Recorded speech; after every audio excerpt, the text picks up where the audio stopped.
What would you like to talk about with autography software here at the IDPF Digital Zone? We'd like to talk about what authors can do with ebooks from now on. We're debuting here the 23rd of May at VEA, and we're providing a service and a method for authors to sign their ebooks as easily as they do physical books. So right now it's sitting on an iPad platform. We're also developing one that'll run on a Droid platform. It is completely device agnostic. It can be read on a Kobo, on a Sony Nook, on a Barnes & Noble Nook, on a Sony e-reader, on a Kindle. More importantly, you can move it from one reader to the next if you decide to go with a different reader. If you drop yours, if it's lost or stolen, you can replace all of the autographs you have on it. Great. And noted on your website there about how this software can actually help to cut down on ebook piracy. What can we do with that? We that a little bit, actually. I signed a copy for a librarian. And I was going on a USO tour last year, and I was signing copies for the troops. This was a military librarian. He actually had a young airman come in while I was on the tour and say, "Hey, I got a great idea for a book." Described it to him, and the librarian said, "Well, that's a great idea. Unfortunately, somebody's already done it. Let me show you."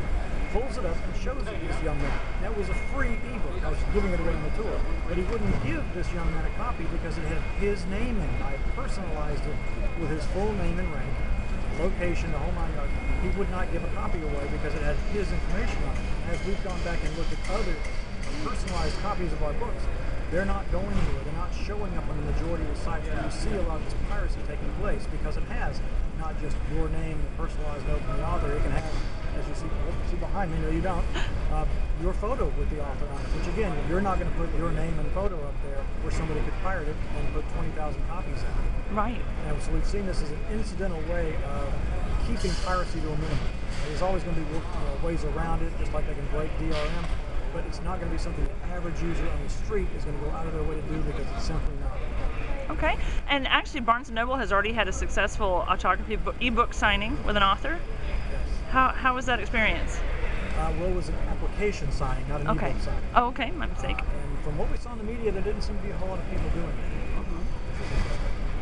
But again, designing an app for every single book that comes out seems a little bit expensive to me, especially when not many people bought it. Right. I think for what they were doing, it seemed to work very well for Ms. Boynton, and we were happy to see that.